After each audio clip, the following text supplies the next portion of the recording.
നിങ്ങൾ ഒരിക്കലെങ്കിലും ചിന്തിച്ചിട്ടുണ്ടോ, നല്ല വിദ്യാഭ്യാസം, സ്ഥിര ജോലി, മാസ ശമ്പളം ഇവയെല്ലാം ഉണ്ടായിട്ടും എന്തുകൊണ്ടാണ് മിഡിൽ ക്ലാസ് എന്ന മധ്യവർഗം സമ്പന്നരായി മാറാത്തതെന്ന് അതിനൊരു ഉത്തമ ഉദാഹരണമാണ് 2026-27 യൂണിയൻ ബഡ്ജറ്റ്.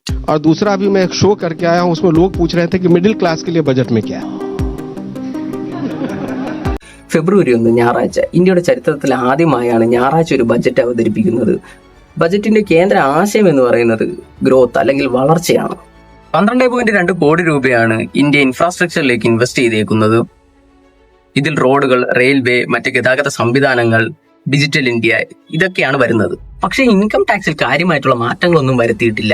ഇതിന്റെ ബെനിഫിറ്റ് കൂടുതലായിട്ടും അനുഭവിക്കാൻ പോകുന്ന മധ്യവർഗ്ഗക്കാരാണ്. അവർക്ക് വേണ്ടിയിട്ട് ഈ 2026-27 ബഡ്ജറ്റിൽ യാതൊന്നും തന്നെ വന്നിട്ടില്ല അല്ലെങ്കിൽ നൽകിയിട്ടില്ല എന്ന് പറയുന്നതാണ് യാഥാർത്ഥ്യം. ഇതിരിക്കെ തന്നെ യുവാക്കൾക്ക് വേണ്ടി കണ്ടന്റ് ക്രിയേഷൻ ലാബുകളും SMEകൾക്കും അതുപോലെ തന്നെ സ്റ്റാർട്ടപ്പുകൾക്കും പിന്തുണ നൽകിക്കൊണ്ടാണ് ഇത്തവണത്തെ ബഡ്ജറ്റ് വന്നേക്കുന്നത്. ഭാരതത്തിന്റെ സാമ്പത്തിക വളർച്ചയ്ക്ക് അനുകൂലമായ ബജറ്റ് ആണെങ്കിലും ഇത് പാവപ്പെട്ടന്റെ വയറ്റത്തടിച്ചുകൊണ്ടുള്ള ബജറ്റ് ആണോ എന്നുകൂടി ചില സംശയങ്ങൾ ഉയർന്നു വരുന്നുണ്ട്. കാര്യമായിട്ടുള്ള മാറ്റങ്ങളോ നേട്ടങ്ങളോ കോട്ടങ്ങളോ ഒന്നുമില്ലാത്തൊരു ബജറ്റ് പ്രപ്പോസലാണ് നമ്മൾ ഈ ഒരു 2026 കണ്ടത്. നിങ്ങളുടെ അഭിപ്രായം കമന്റായി രേഖപ്പെടുത്തുക. വീഡിയോ ഇഷ്ടപ്പെട്ടെങ്കിൽ ലൈക്ക് ചെയ്യുക, കമന്റ് ചെയ്യുക, സബ്സ്ക്രൈബ് ചെയ്യുക. दूसरा सवाल ये है मैम कि यूनिवर्सिटी टाउनशिप बनाने की आपने 5 बात की, क्योंकि डेवलप्ड इंडिया के लिए बहुत ज़रूरी है. लेकिन प्राइमरी एजुकेशन और सेकेंडरी एजुकेशन जो कि हमारे बैकबोन है ग्रोथ का भारत के लिए, उसके लिए इसमें क्या है.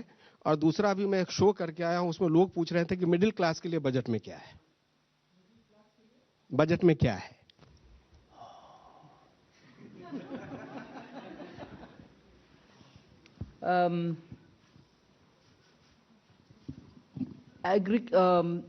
हायर एजुकेशन के लिए जब हम 5 यूनिवर्सिटी हब्स बनाने जा रहे हैं, it is very important to recognise that आज प्राइवेट सेक्टर में यूनिवर्सिटीज़ बहुत आ रहे हैं.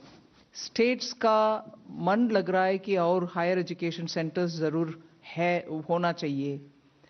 इन सब को सुनने के बाद हम हायर एजुकेशन में और ऑप्शंस ले आ रहे हैं, जिससे हर तरह का कोर्स उस हब्स में बने और students don't need to go out in case उनको वीज़ा नहीं मिला और बोरोइंग करके जाना है. उस क्वालिटी का एजुकेशन भारत में ही हो. इसीलिए जितने भी स्टेट्स वो क्या बोलते हैं चैलेंज मोड में आकर के बोलेंगे कि हम ज़मीन देने के लिए तैयार है. मल्टी स्पेशलिटी हॉस्पिटल जैसे बनाते हैं, ऐसे universities with different types of courses can all come and set up, and this will also mean partnering with universities abroad.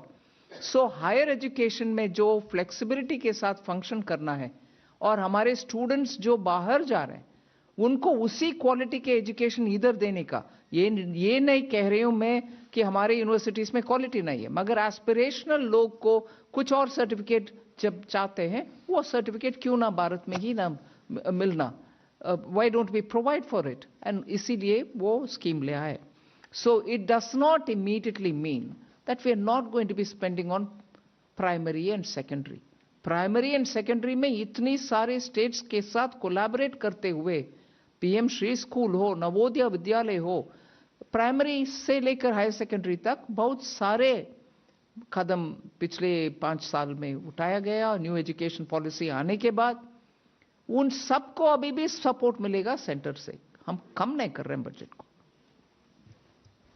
So on the new fiscal anchor, we like it has been announced, the glide path will be continued, and fiscal deficit, in other words, shall be the operational target to attain the debt to GDP.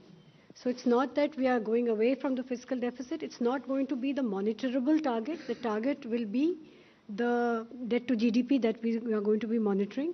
But both do work in tandem, and that is understandable. That's the way we are anchoring this.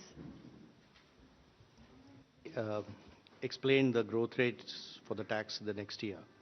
So if you look at the buoyancy, for example, for direct tax, we are taking the buoyancy would be around 1.14.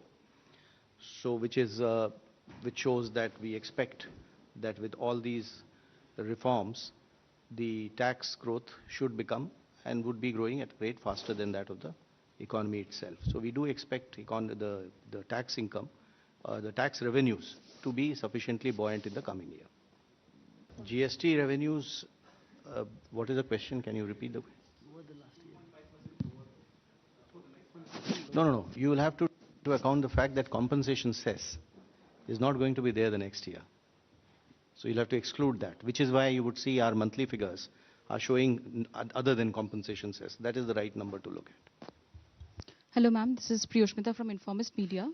Ma'am, since you mentioned that gross borrowing for FY27 is not particularly high, can we expect more buybacks this year as well to bring down subsequent repayments?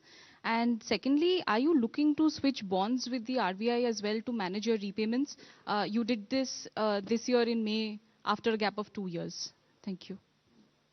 So the reason we do buybacks and switching is basically to reduce our repayment burden and to mitigate the bunching up effect, and also to manage the costs.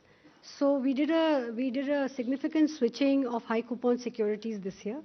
Next year, this 5.5 lakh crore which needs to be repaid, as they keep coming up, we will be taking decisions closer to those, while work is continuously going on this in one division of DEA. 24. Mike, please. Yes, ma'am, this is Rajesh Singh from ANI. My question, could you clarify some measures in the budget to boost savings?